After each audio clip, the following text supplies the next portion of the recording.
Now we're going to talk about texture. There's a lot of different techniques that are used for creating texture. We're going to start with sumac. Sumac is a directional weave, meaning that when you're passing from left to right, it's going to be creating slants in one direction. When you're passing from left to right, it's going to be creating slants in the opposite direction. And both stitches, both passes, will create a sort of chevron pattern across your weave. So let's try it. You're going to start by putting your thread without a needle on it. I find that's helpful.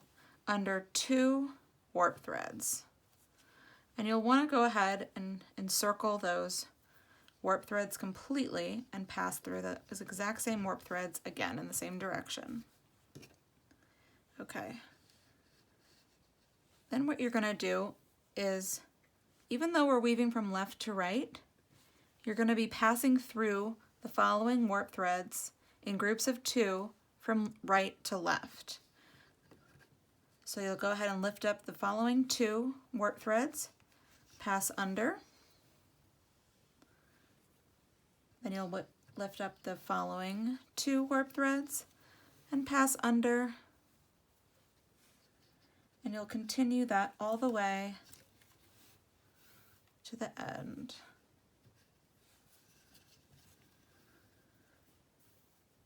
You can start to see these dashes emerge. This technique is even more effective if you're using a yarn with a thicker body, something like the roving or a heavy cotton would be really nice.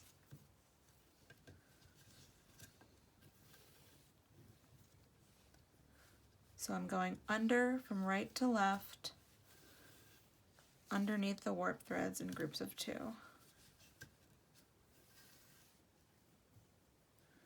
Then I just have 1 at the end, so I'm going to go ahead and go under that. I'm going to go under that one twice. Actually, I'm just going to go under that one once for now. So here you can see all of these dashes. I'm going to go ahead and push them up.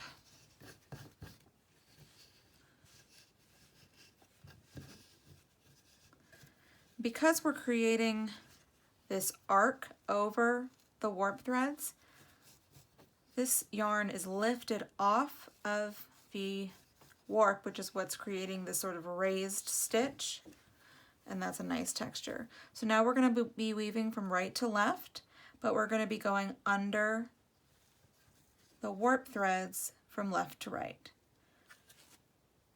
So I'm going to go ahead, I'm going to start by going under, you'll want to go under opposite warp threads than you did before to get that effect. So I'm going to go under these 2.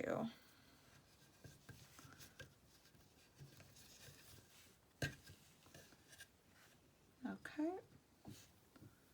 And now I'm going to go under these 2.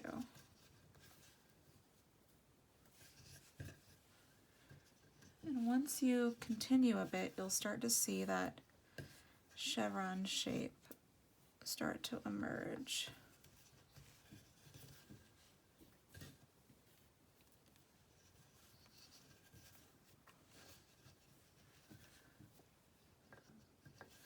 When I said directional weave, what I meant was that it looks like it's pointing in a certain direction. So you could hopefully start to see that emerging.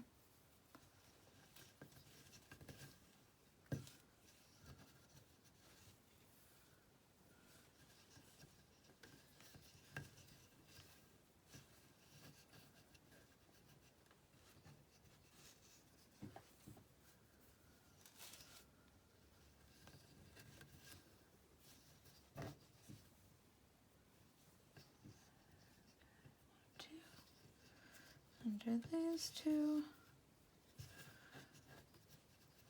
Yeah, there you go. So you can start to see that V shape right there. Perfect. Good job, Erica.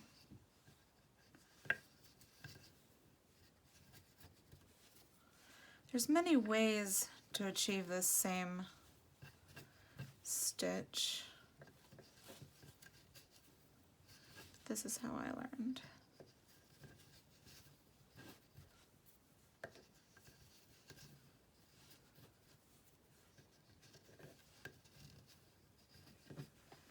Great.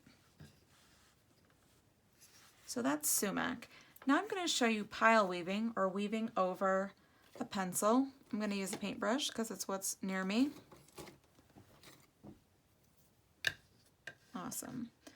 Again, this technique is best if you have a textural yarn already, but I'm going to show you with this fine acrylic.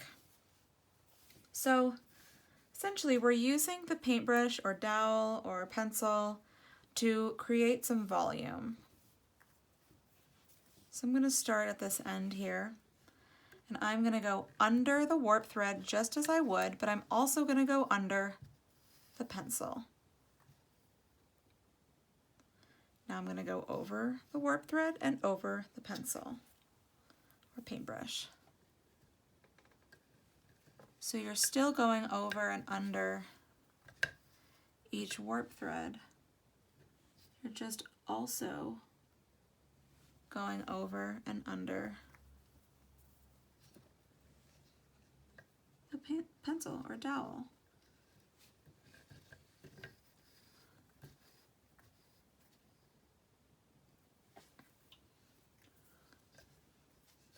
The paintbrush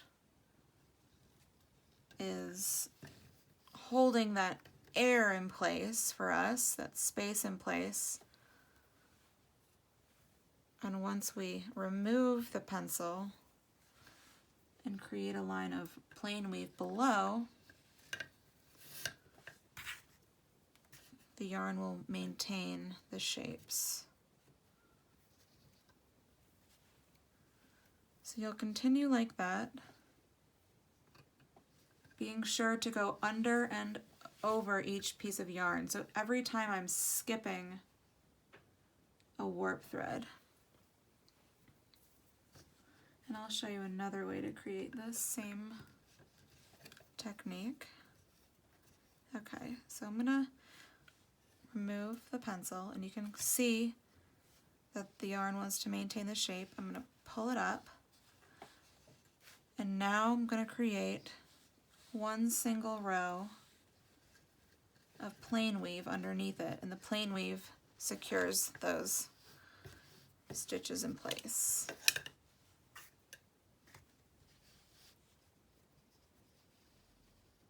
Okay, just like that.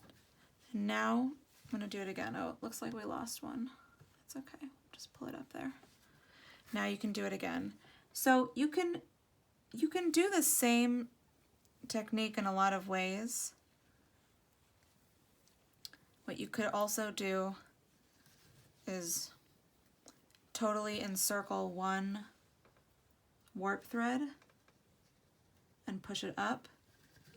Again, go around completely one warp thread and push it up, creating these loops. So this is a loop, I'm creating that, pushing it up, making a full loop, push it up. And once you've repeated this with many layers, oh, push it up. Once you've repeated this with many layers, you'll get sort of shag rug effect, like a high pile rug, where the loops are intact.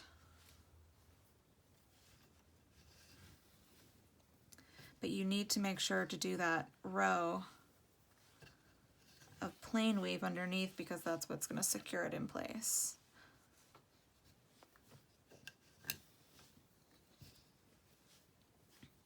Weaving is so forgiving.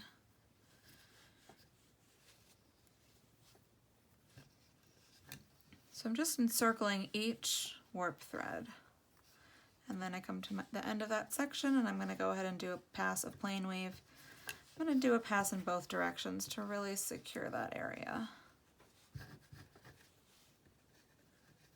For this technique, you'll want to really push the weft up tight, because that's how we're teaching that yarn to stay in place.